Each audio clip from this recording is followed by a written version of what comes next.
you had a productive and enjoyable day one.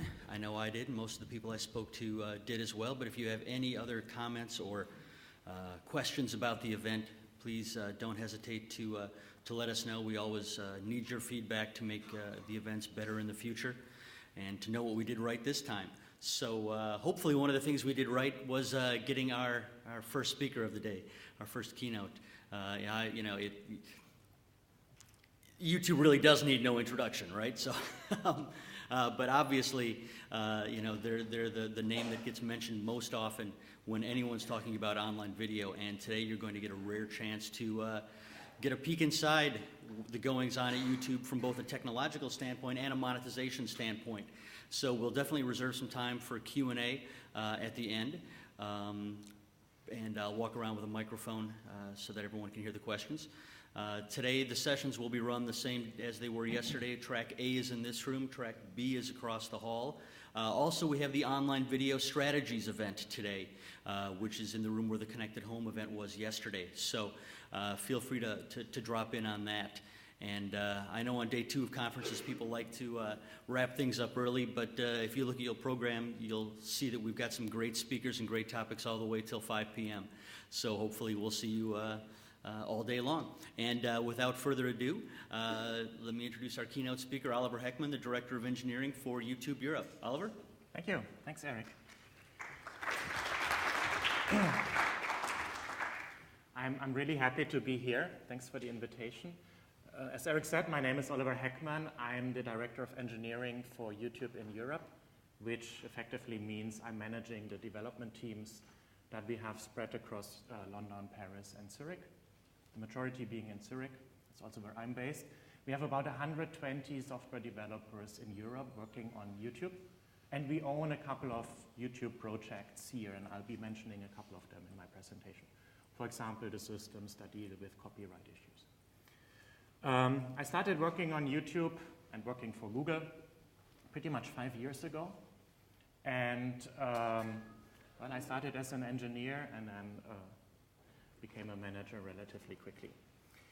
When building this presentation, I originally wanted to talk more about the architecture that we do, but we got so many requests in the last couple of weeks to give a bit more insight into what we're doing on the monetization side that I kind of restructured the presentation a bit 2 days ago to feature a bit more of the monetization things that we're doing. So I put the presentation under the topic of monetization, but I'll still mention the single coolest piece of technology that YouTube has and that I personally ever worked on. And I worked on technology for much more than 5 years. And that is YouTube Content ID. So I'll start with very quickly giving some numbers about YouTube, some public numbers of how big YouTube is. I not explain YouTube because I assume everybody has used YouTube quite a lot. And then I'll basically try to proactively answer one question that you would have asked anyway in the Q&A at the end of the talk, and that is, how the hell do we think we can make money? There's typically a second question that people ask me in the Q&A, and that is, how much money do you make? That's a question that I'm not allowed to answer, simply because Google's policy on revenue is that we don't break out the individual revenue sources of YouTube, and as our CFO is not doing that, I'm obviously also not allowed to do that in a presentation. But I can explain you the different ways of how we monetize YouTube content. So I talk how we monetize it, why we make money with user-generated content and how that works. I use that also to talk about Content ID. That's the coolest piece of technology that I mentioned earlier. And towards the end, I'll talk a bit about our monetization strategy and where we see the future of online video advertising. And I also mentioned a project that we recently launched in beta, AdWords for Video, and that will open up this quarter to everybody. So YouTube is, that's hardly surprising, the largest video site in the world. We actually see every minute, we see 48 hours of new content being uploaded into the site. So basically, it's now 10 past 9. So in the last 10 minutes, when the talk was officially supposed to start, 20 days of additional content were uploaded to YouTube. And you could spend 20 days, 24 hours a day just to watch what has been uploaded since 9 o'clock this morning. You see the timeline, so you see that the amount of content uploaded to YouTube has grown massively over the years. It started in 2007 with 8 hours a minute, which was also quite impressive, and it created a lot of technical challenges, as you can imagine, and it has like roughly doubled every year. Similar, if you look at the amount of videos consumed, on the consumption side, we stream 3 billion videos, at least 3 billion videos every day worldwide. And that number is growing roughly 50% year over year. Compared to, for example, TV, where you don't see any significant growth in the last 10 years. So, well, we're still small measured in number of minutes per user watching video compared to TV. We're growing much faster. Some other numbers about YouTube. We have over 500 million users, much more than 500 million users. So if the YouTube community would be kind of a country, you could argue it's the third largest country of the world. It's the largest video site. We sometimes internally joke and ask, what's the second largest video site of the world? Well, if you actually look at that, then it's actually the YouTube mobile website, m.youtube.com, which is the second largest video website in the world. YouTube, compared to other websites, not video sites, but just other websites, typically, depending on which Nielsen Comscore report you look in, it typically ends up on place 3 of being the third largest website in the world. And that's something that I'm still surprised of, is we're actually also the second largest search engine of the world, which is partly crazy because we're not a search engine, we're a video site, but because we're so big, we have a massive number of users searching on YouTube for the videos to consume every day. And if you take that number, the number of searches done per day, we're actually larger, YouTube is actually larger than Yahoo, Bing, and so on, and their general web search engine. Yeah? Only Google being larger in terms of number of searches every day. And infrastructure and hardware perspective, the systems that we run obviously have to be big to support all these numbers. For example, the system I'll talk about in a minute, Content ID, has infrastructure that allows it to look through more than 100 years of video content every single day. So we're going through archived material, 100 years of content every single day, looking for copyright infringement. Now, I got married a year ago, and well, I did the normal thing that future husbands do. I stayed away from all the organization, and I showed up in church in time and said, yes, I do. I wasn't really very much involved in the planning. But I was surprised when I observed my wife doing the wedding planning of how much she's using YouTube to actually inform herself about flower arrangement, about wedding dresses and tips and tricks and the traditions and even locations. She partly used YouTube to research for. And based on that, we had someone looking at wedding content. Because if you take TV, for example, I'm living in Switzerland, so there's probably at maximum 1 hour of wedding-related content on TV per week. Maybe in the UK, you're more lucky when you might get 2 or 3 hours of wedding-related content a year. If you go to YouTube, you do the searches like for wedding planning, English language only, you see that there are 14,000 videos about that, wedding flowers, you already end up with 35,000, wedding dance, that's extremely popular, so you jump to 150,000, and so on. So that in the end, if you could create like a TV program out of the wedding-related content that there is on YouTube, you'd have enough content to basically stream 24/7 content for 4 months. So even like topics that are like not as popular and don't make it onto TV a lot, yeah, you find months of content. Yesterday over dinner, I was mentioning shaving as an example. I don't know how I got to that because I typically shave quite well. I'm pretty sure if you do something similar for shaving-related content, you'll probably end up finding a month's worth of content related to how to shave, which shaver is the best, and all of that stuff. So the point I want to make is simply because of the long tail on all the interests there is no wealthier source of video material than YouTube for basically any topic that you can come up with. Okay. Now, of course, the question is, well, it's fine, there's plenty of content and that's interesting, but it's also quite expensive to power all of that. So how do you actually make enough money to pay for all the infrastructure and also to pay some money for the people actually producing the content? So there are basically 3 areas. So the majority of the money that we make is coming from ads. That's a Google tradition. Google is also making 95% of its money by ads, and YouTube is following that model. So almost all the money that we make is coming from us showing ads. There are 3 locations where we are showing ads. One is the homepage, youtube.com. If you go to the homepage, if you're an advertiser, you can select between 7 different ad formats on the homepage, from just your video appearing on the right-hand upper side of the homepage to having like a full large banner where you put your image in and then embed your video on the homepage. You can buy the homepage reservation-based in one country for 1 day, paying, depending on the country and the format that you choose, a larger sum of money. And then you basically reserve the homepage for that day and you can show your video there. It's quite popular for advertisers who want to have a lot of online reach because the YouTube homepage is one of the larger pages in the internet. See some statistics there. 1 in 3 Americans is visiting the YouTube homepage every month. I didn't find a similar statistic for the UK, but I assume it's similar in the UK.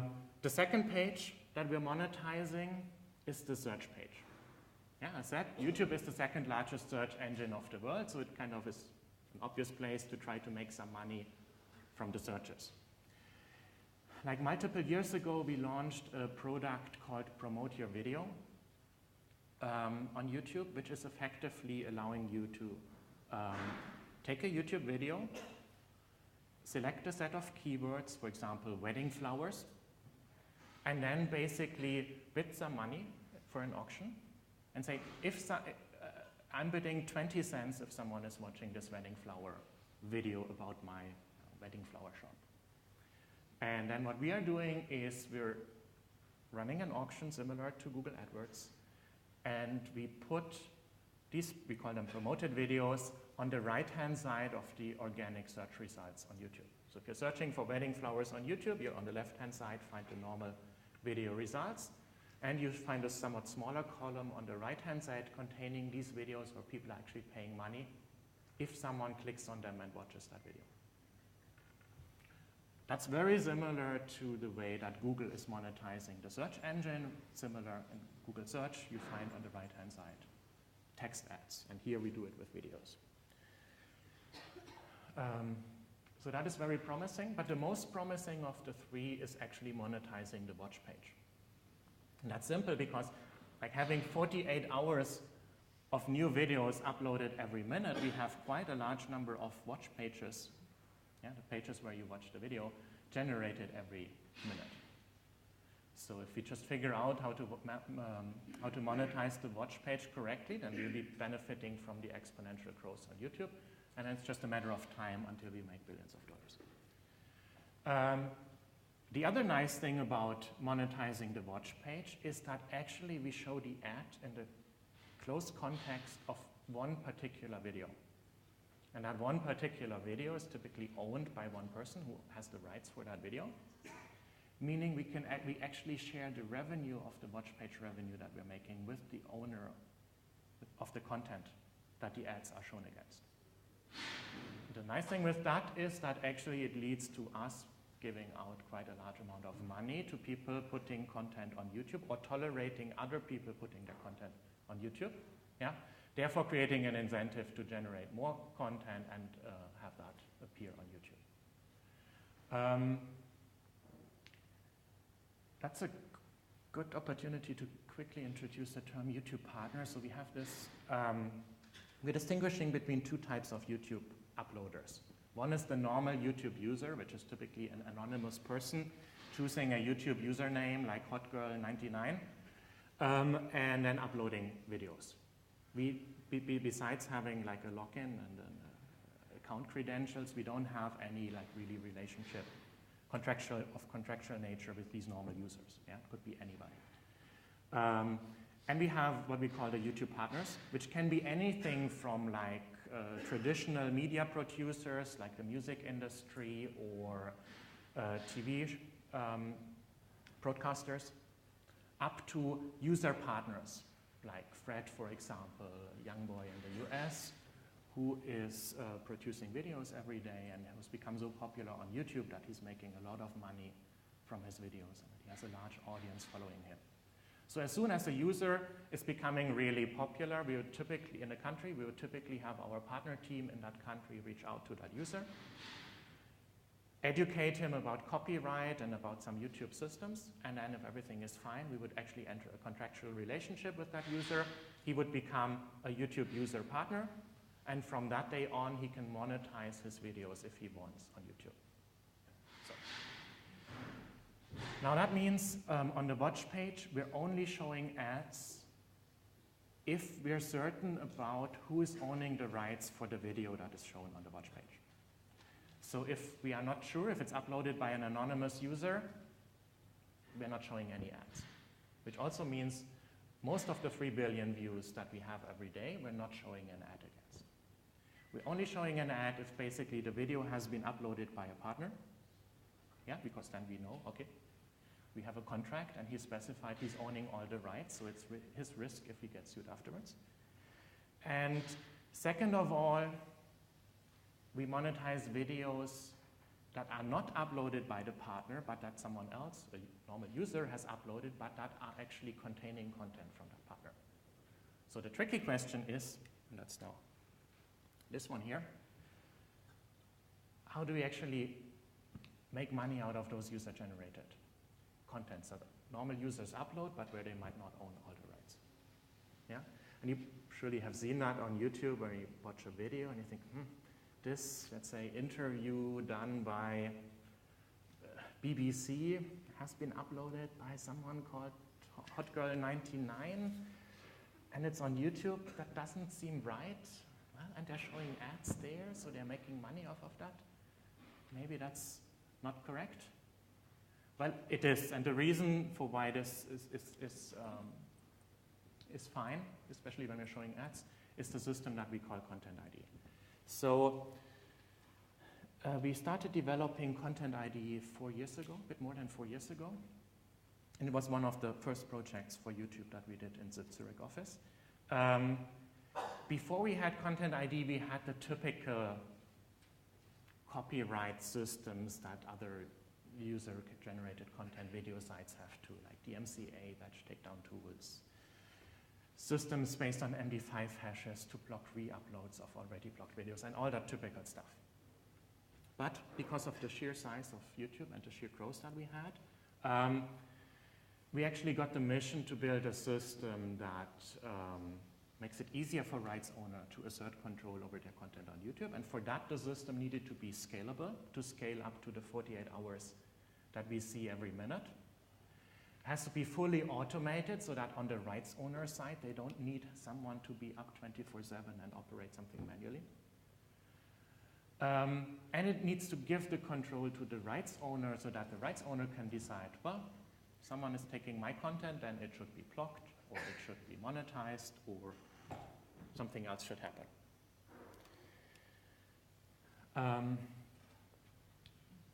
Boiling that down to, there were basically 3 things that we wanted the Content ID system to provide. The first thing is we needed some technology that is scaling with the size of YouTube, and that's basically looking at user-uploaded videos, and it's basically determining whether these videos fully or even parts of those videos match, contain copyright material owned by our Content ID partners.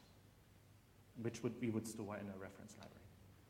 Second of all, if we actually detect, oh yeah, this video uploaded by this user is actually ripped from this TV broadcaster, for example, then actually the system will actually need to be able to enforce the policy that the broadcaster set beforehand for that content. And we're giving 3 options. One is to block the content, in which case the video would never go live on YouTube. It would be blocked before someone can ever watch it on YouTube. Second of all, they can choose to allow it on YouTube, in which case it would stay up on YouTube. The owner of the content would get some statistics about the video. That's often very valuable for people to see, oh, people are uploading this type of content from myself very frequently, especially in these countries. So these kind of analytics are extremely valuable to some of our partners. Or third, the content owner can be fine with the content appearing on YouTube, and he can also choose to monetize the content, in which case we would show ads against the user uploaded video and share the revenue that we make from these ads with the actual owner of the content. Yeah, and that's why it's, when you see something, some hot girl 99, I hope that's not a real username, so I have nothing. If you see a normal user uploading a video and that seems to be ripped, let's say from the BBC, and we show ads against, then we can be certain that this has been going through Content ID and the BBC is actually fine and actually asking us to monetize the content. And the third thing is, I mentioned that earlier, when we monetize, when we track videos, giving those performance statistics, all the analytics that we have about the videos, to the content owner is very valuable. We know that some of the big Hollywood studios have actually moved over to use YouTube Analytics as a decision-making tool when deciding in which languages, which more exotic languages they should translate their videos to. So some of the more exotic Eastern European and probably African languages too, they actually monitor how often their trailer gets watched in those countries. And only if that passes a certain threshold, they invest in the effort of translating the movie into the local language. So, how does Content ID work? Obviously, there are 3 parties involved. The rights holder, who's owning certain content. The content can be video content, or it can be audio-only content, so music labels would fall under this category too. YouTube as a platform provider, and 500 million users uploading content. Typical process, or the easiest process, if it starts with the rights owner in the first step, take the pointer here. The easiest process, if it starts with the rights owner, who is giving Content ID a low-res version of the content that he's owning. That content typically doesn't go live on the site, it's just stored in Content ID, and we on our servers generate a fingerprint of that content. The fingerprint is basically, means we take the video track and the audio track, we separate them, and both video and audio track go through certain transformations, and then we basically compute a min hash of the transformed video audio snippets. And in the end, if you compare 2 of those hashes, the Hamming distance between them is a measure for how similar the videos is and how similar the audio is at that point in time. So we generate these fingerprints. At the same time, this fingerprint is like a human fingerprint, meaning it's unique for a certain person, but if I give you my fingerprint, you can identify me 100%. But if I just give you my fingerprint, you still don't know how I look like. Yeah, it's similar with the fingerprint. So we have the fingerprint of many of the most popular videos, but having the fingerprint doesn't allow anybody to reconstruct the original content out of the fingerprint. We store the fingerprint in a reference database. It's not really a database, but for simplification, we can call it a database. And we obviously have millions of these reference files, reference fingerprints in that database. Then let's assume that at a later point in time, a user is uploading a video to YouTube.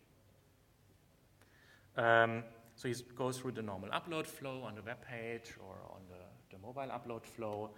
And as the file gets uploaded, and our transcoding pipeline picks up the uploaded file and starts transcoding the file, we have the Content ID system taking the lower quality transcode and fingerprinting the transcoded video, so that we also have a fingerprint of the user uploaded video. And now we have only a few seconds of time, because the transcoding team, which is based in Mountain View, is working hard year by year to make it even faster from the time the user has finished uploading the video, that there are only a few seconds until the video is live on the site. And exactly those few seconds is the time that the Content ID team, my team, has to make a decision whether we can allow this piece of content on the site or not. So in those few seconds, what we have to do is we have to match this fingerprint against the reference libraries of millions of copyright-protected fingerprints that we have. And if that would be an exact match, it would be kind of trivial, yeah, engineering-wise, and relatively cheap. However, obviously, we want to match something even if the videos are not frame-by-frame identical, yeah? So it has to be, and that's much more expensive to do. And to make it even more expensive, we want partial matches too. So we need to figure out that maybe minute or second 23 to 53 of the user uploaded video is matching second 185 to 205 of the reference video. Yeah, so we kind of have to shift almost frame by frame, even though we're not operating on a frame level, the uploaded video through all the millions of reference videos to see if there is a strong enough match anywhere. That's quite an expensive computation. If we find a match, then it becomes relatively simple. Then we have a reference library. That is basically what the rights owner would, after uploading his reference file, he would say, what's going to happen if someone uploads this video? Yeah, and he could specify block, monetize, or track. Then we just basically, if we found a match, we look up what the associated policy is, and then accordingly block the video never goes live, or we allow it on the site and monetize it. Now, that's the easy flow. Technology-wise, already challenging enough. I'm not aware of any other user-generated video site using a system like that, but I know that there are competing systems that could theoretically do this flow that I just described, even though to my understanding they're operating on a much smaller scale than YouTube. It gets more complicated if we turn things around. Let's assume you're like owning the rights for a soccer game. And you use Content ID. So you record 90 minutes of soccer, then you upload the reference file to YouTube and you choose block as a policy. Yeah? And from that, then give us a minute or two to process your reference file, and from that day on, you're kind of protected against users uploading parts of that soccer game onto YouTube. The problem, however, is when you give us that 90-minute file, at the end of the match, at that point in time, some users might have uploaded already the highlights of the soccer game, just like a 1-minute snippet of the most important goals onto the site, and they might already be live on the site. And at the time that the users uploaded those videos, the reference file wasn't in the library, so Content ID couldn't block it. Yeah? That's why we have to run a system that we call the legacy lookup system that is continuously taking new reference files that get uploaded, like this 90-minute file of the soccer game, and comparing it against everything that has ever been uploaded to YouTube. And about 48 hours every minute, YouTube is 5 years old. You can do the math, that's a massive amount of content that we have to go through. But we have to do that, and we regularly do that, and the system is relatively complex, and it's using a hell of a lot of machines to do that. The public number that we reveal about this legacy lookup system is that we're looking up more than 100 years of content every day. And of course, we do that in a clever way, so we're not just going through it linearly. We have a quick look at the watch. I'll skip the visualization. Just some examples.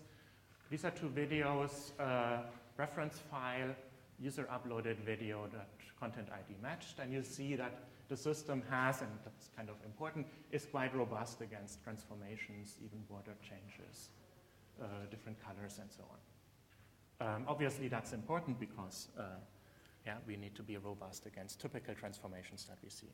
Other transformations that we are reasonably robust against is the typical thing, like an aspect ratio change from 16:9 to 4:3,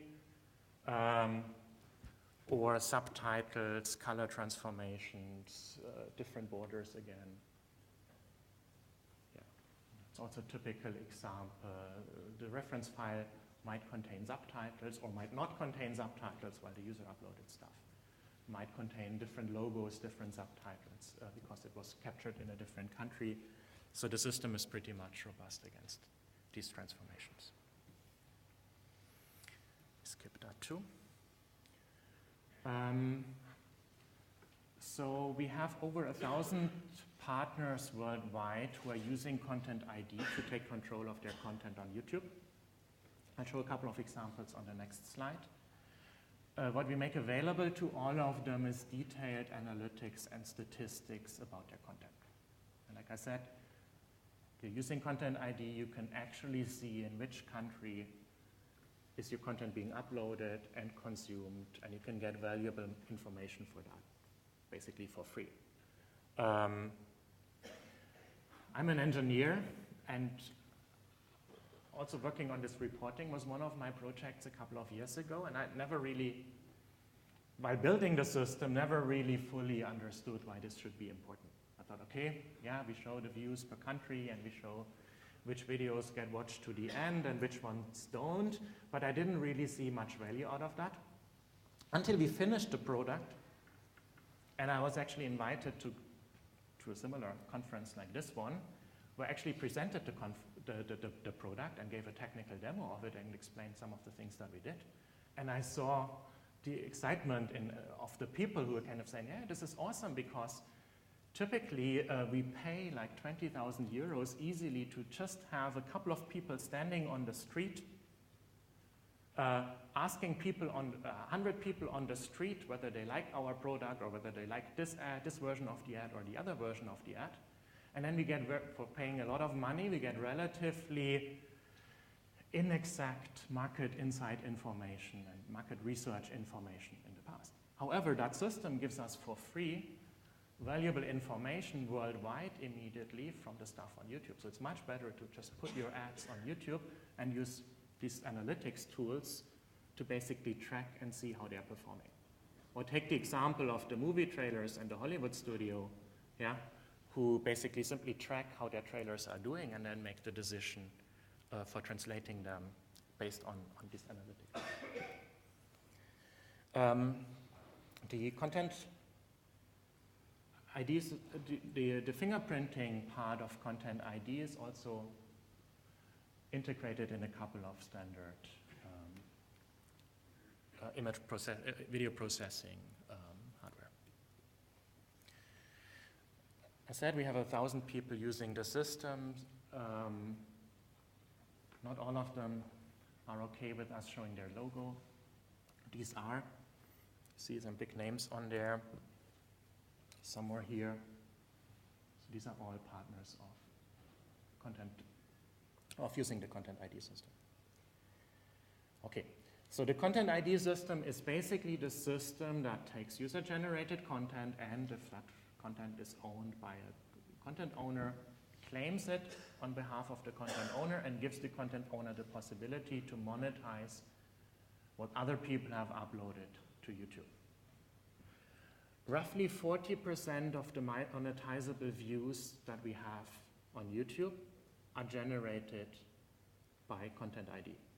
So 40% of the monetizable views are actually coming from us claiming user-generated content. 60%, the rest, is coming from partners uploading their content directly into YouTube.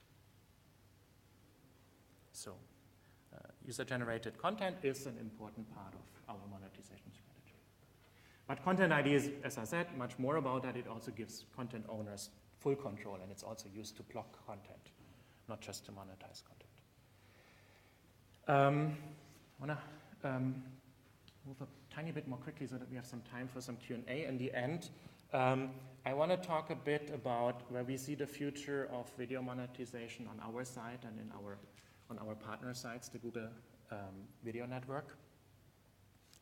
And I mentioned kind of 2 projects that we have, TrueView and AdWords for Video. I mentioned earlier that we're monetizing the search page, and we have this product called Promote Your Video since a couple of years on the search page. So since multiple years, you can take a YouTube video that you have an interest in. It would typically be your own video, but it doesn't have to be. And place a bid in AdWords or in the PYV tool. And then say, okay, if someone is searching for wedding flowers, I'm willing to pay 20 cents if someone watches my video. We run an auction, and we basically put these kind of promoted videos on the right-hand side and sometimes in the top spot of the search results. And everything that's white here is the organic search results. And then, if a user would click on an organic search result, nobody pays anything. But if a user elects to watch, let's say, this video, then we would actually get the second price of that video. So we would actually get the amount of money that this person would have been willing to pay.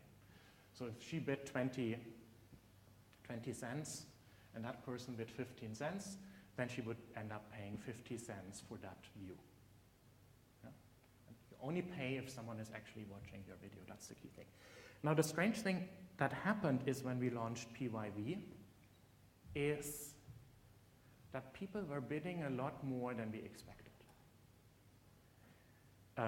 So people were typically bidding 20 to 40 cents per view, which if you convert that in CPM is like $200 to $400 of CPM, and that's insanely high.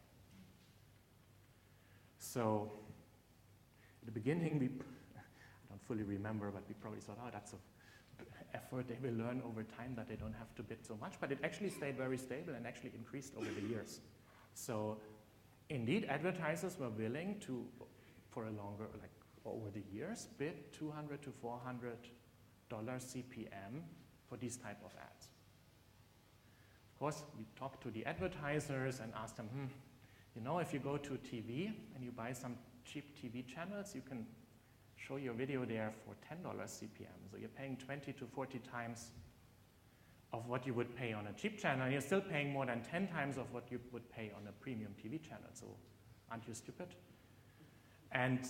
But their answer was, for example, and like Hollywood was kind of explaining, you know, we have to show a trailer typically between 10 and 20 times to get the attention of a typical TV user. And well, if someone is actually consciously clicking on the link of the trailer and then watching it, we have an engaged view. Yeah? So that's actually worth an order of magnitude more than a typical TV spot. And that's why we are willing to pay so much money for that.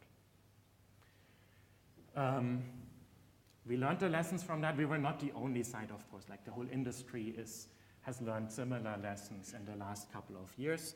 And the key lesson is that for the future of YouTube monetization and video monetization in general, we strongly believe in the importance of user choice in the ads. And we so strongly believe in that we have actually recently started to change our complete monetization suite to basically bet on this one thing. So the idea is viewers have a choice in which ads they watch. Because they have a choice, they are much more engaged when watching the ad than they would if the ad is just forced down their throat. Advertisers will pay more per view, but that's worth it because there's higher brand recall and all those metrics, because an engaged view is infinitely much more than a non-engaged view. So it's a win-win situation. Fewer ads for the users, only the ads that users want. At the same time, higher engagement for the advertiser. And we're sitting in the middle, so we take a cut of the revenue, and as long as the revenue is going up, we're also happy.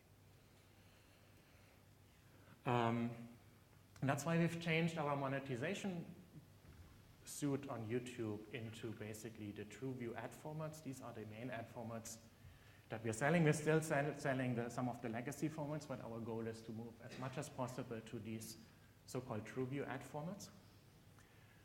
They all are user choice based, and they are all priced on a cost per view basis.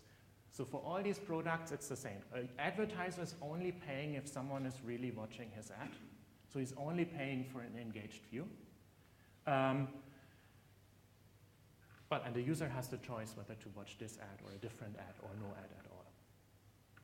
And I quickly walk through the 4 different formats. In search, that's basically PYV, that's what we have. So you're showing up in the search results with your ad.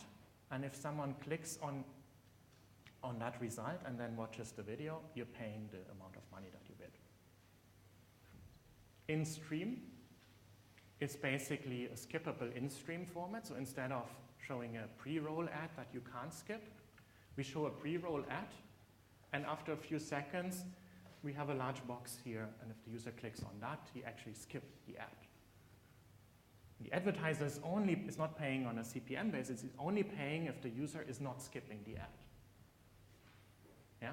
So we only earn money if we get it right and show the right ad to the right user at the right point in time, so that the user actually likes the ad so much that he's not skipping it. So these formats are available today. We're still working out on some details and experimenting with the in-display and in-slate.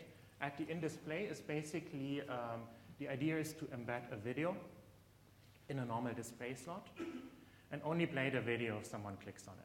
So you have a display ad slot that contains the thumbnail and play animation of a video, and only if someone elects to click on it and opting into watching it, you will pay.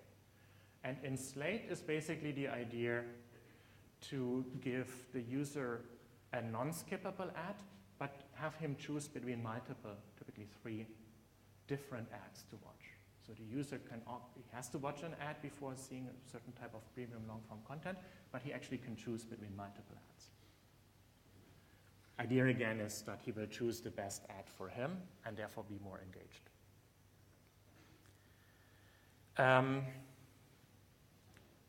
So that's where we see the future of monetization. We've actually built a product for these formats that we've announced publicly just very recently and that we're working hard on. It's a cooperation. The image is not showing up. This should show a video. This is a snapshot of the website. You can go there if you search for AdWords for Video. So the product that we recently announced, it's in public beta now, so people can sign up for it. It will be public in a few weeks, hopefully. It's called AdWords for Video. And it's basically taking the same idea that AdWords has for text ads on YouTube to cover video ads. So you can buy the different TrueView ad formats that I kind of introduced on the previous slide using AdWords for Video. The tool looks like this. You'd basically choose a YouTube video, you would choose some targeting, you could target by demographics, you should target certain content, you could target by keywords, so you have a variety of targeting options, and you get deep insight into the performance of your ads. Now, there are a couple of things that I really, really like about this product. First of all, these might not even be ads. Actually, we see a lot of users using this not for ads. For example, take someone searching for wedding flowers, and let's say you have a wedding flower shop in London. Yeah? So you might generate your own video ad and then try to drive views for your own ad. But maybe you're so famous that the BBC had an interview with you a while ago, and they were interviewing you, mentioning you as the leading London wedding flower artist. Yeah? So maybe it's better to try and see and maybe drive some traffic to that interview on YouTube. It's not an ad, but still you have a benefit if someone watching that video, because then they understand that you're the leading wedding flower artist. Yeah? So you might not necessarily spend money to promote typical ads. It might just be any YouTube video that you're trying to promote. Second of all, the whole AdWords for Video product, we're opening it out to everybody. So it's not available to just the normal via our sales. It's also available via our sales teams for every advertiser that we have a business relationship with, but we're opening it up completely to basically the long tail of advertisers, so that really everybody who in the past would have never been possible to have their own video ads monetized anywhere, that really everybody can use this tool. And even if you just have a $100 budget and a single video creative, or not even a creative, but you just want to promote this interview done with you a while ago, you can still use the product. Yeah? So it's of course clear that the majority of the money will still come from like big brand advertisement who have $1 billion budget, but we're trying to open it up for the long tail, so that even the simple mom and pop store around the corner has access to video ads. Yeah.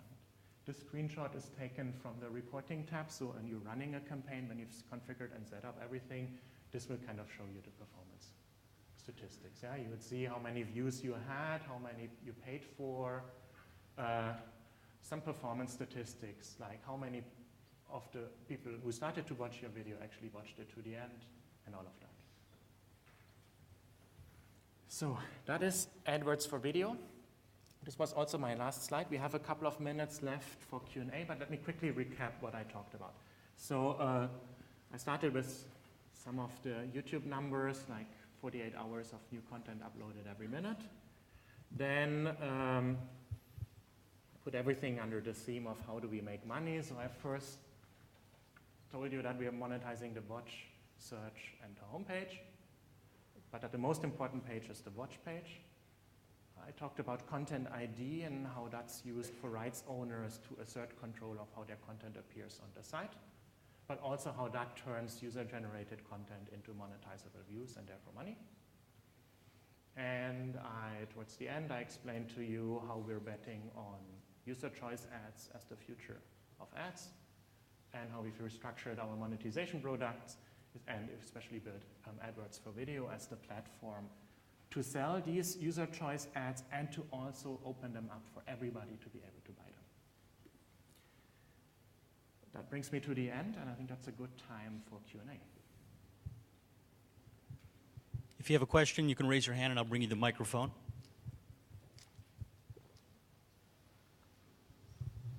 You mentioned that you have a team in Zurich that is doing the processing. You have also movies online, right? Yeah. So who does those processing, in Zurich or the United States? So what the team in Zurich is doing is they are running the content ID system.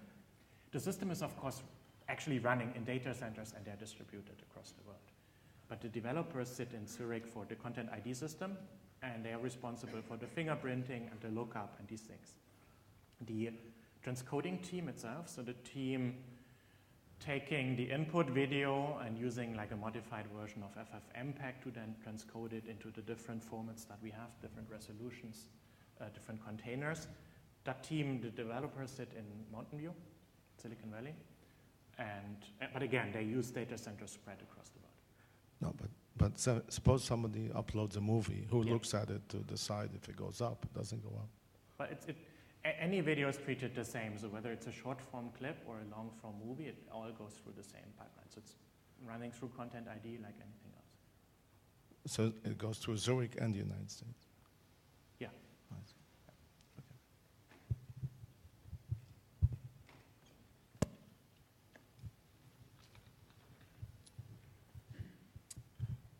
Out of the 3 billion views that you have you, are there any indication how much of that is actually monetized? I'm not allowed to say the number, but take a guess.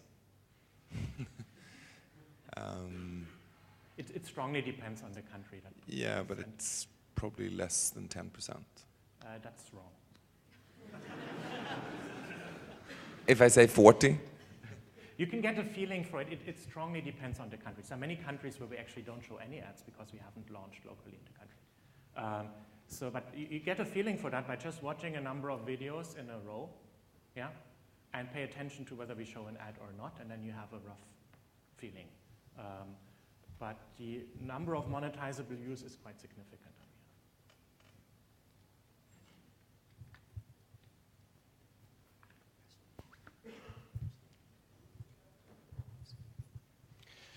Just a quick question regarding the technical side. Yeah.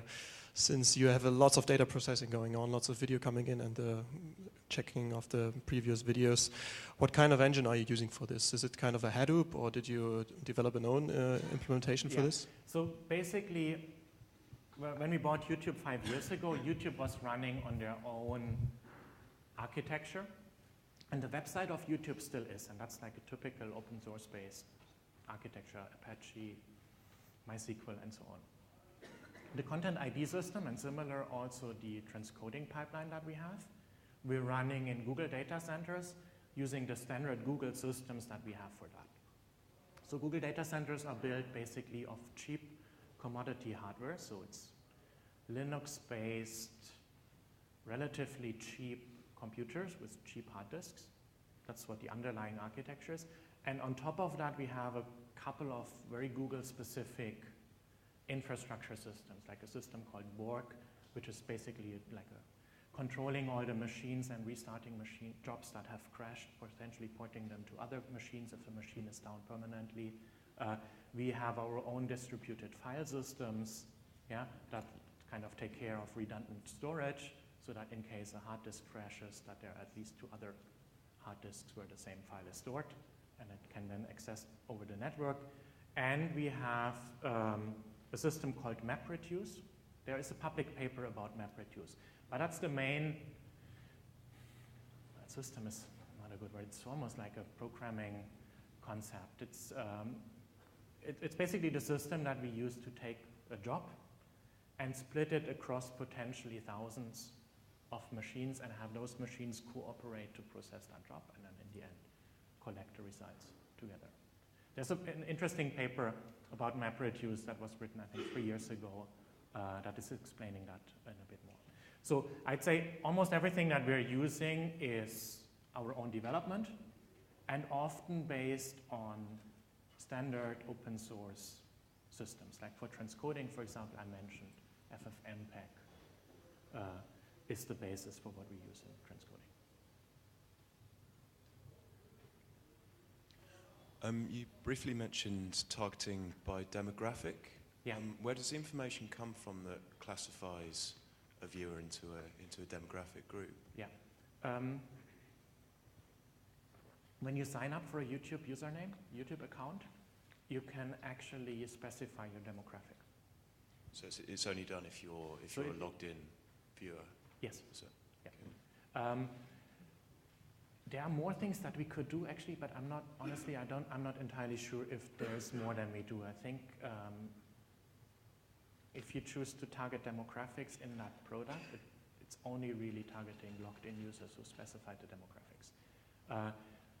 You could do more because you could try to like predict the demographic of a user, but I don't think we're doing that.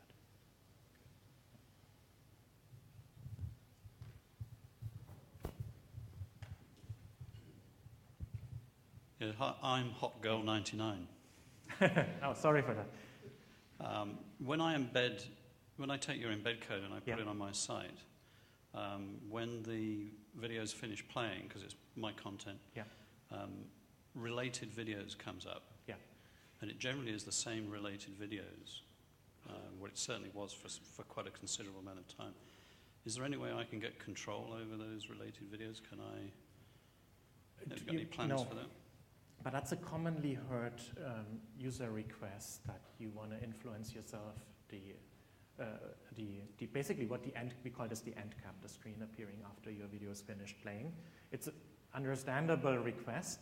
I've sometimes seen partners kind of abuse the YouTube annotation tool where they, at the end of their video, have a longer black screen of like 2 minutes, and then they use annotations to rebuild their own end cap, which is a clear sign to us that there's a strong interest of uploaders being able to influence what's showing up in the end cap.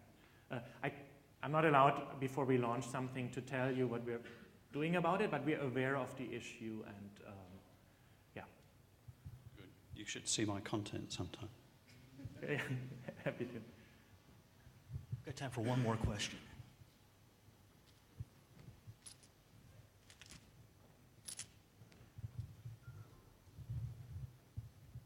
Hi, it was a question on analytics. Just 2 parts. One would be with your new service with video ads, will that analytics data come into Google Analytics in general?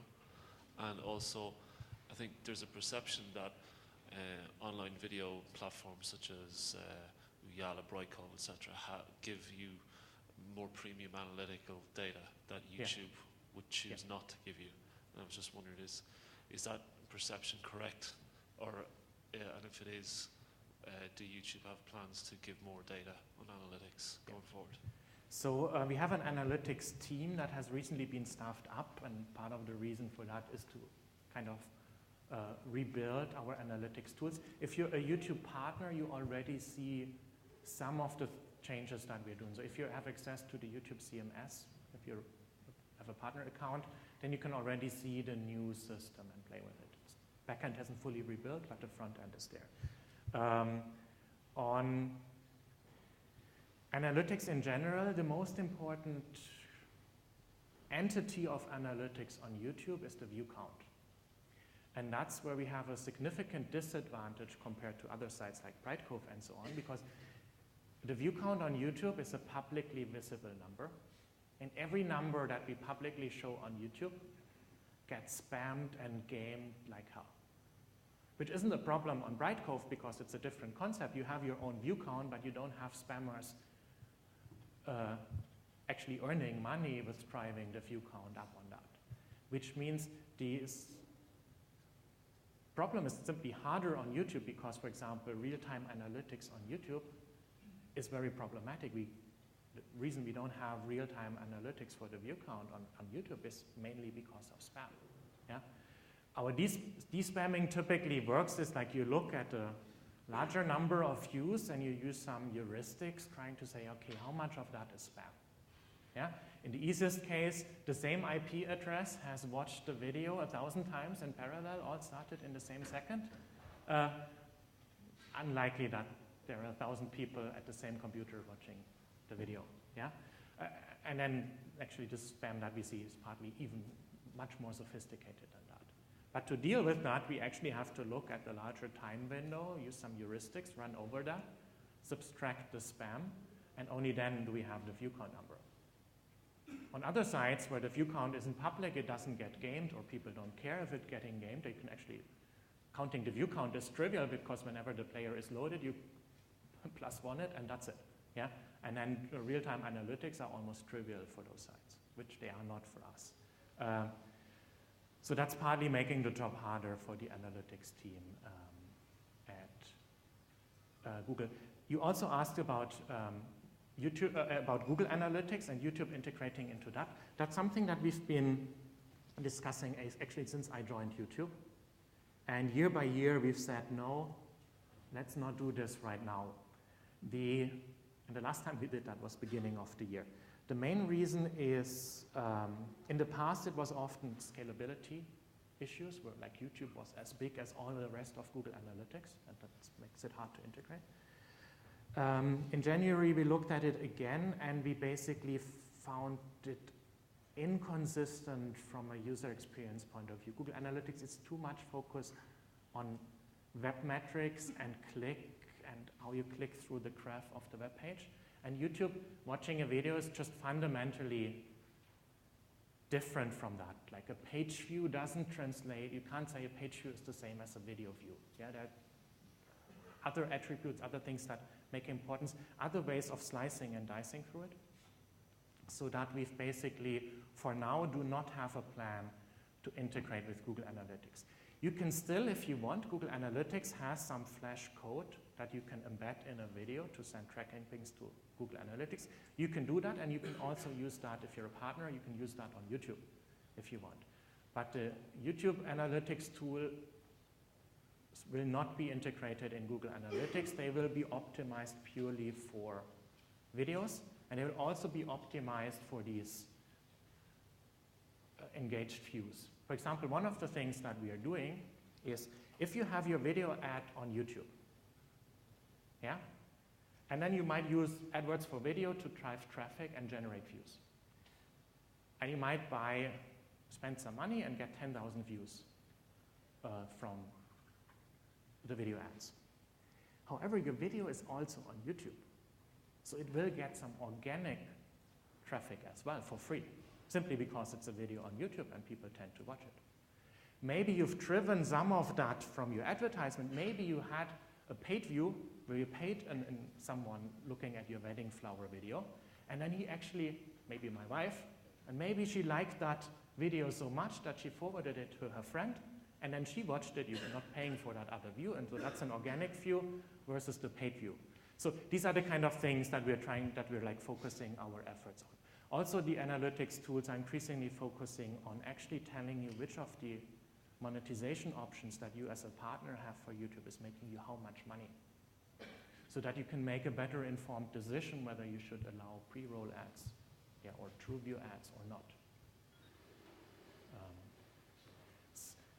So, in a nutshell, the analytics team has massively different problems to deal with that other sites don't have, and have a slightly different focus on what to show, simply because we often have this three-way relationship: someone who uploaded the video, someone who owns part of that video, and someone who's paying advertisement for that video. Whereas in Brightcoff, it's the same thing. You have one person with that account, and he both owns the content and all the rights and all the analytics. Well, unfortunately, we've run out of time. The expo hall is now open, and we've got a coffee break now until 10:30, when the sessions for Streaming Media Europe as well as online video strategies will begin. Thanks so much to Oliver Heckman.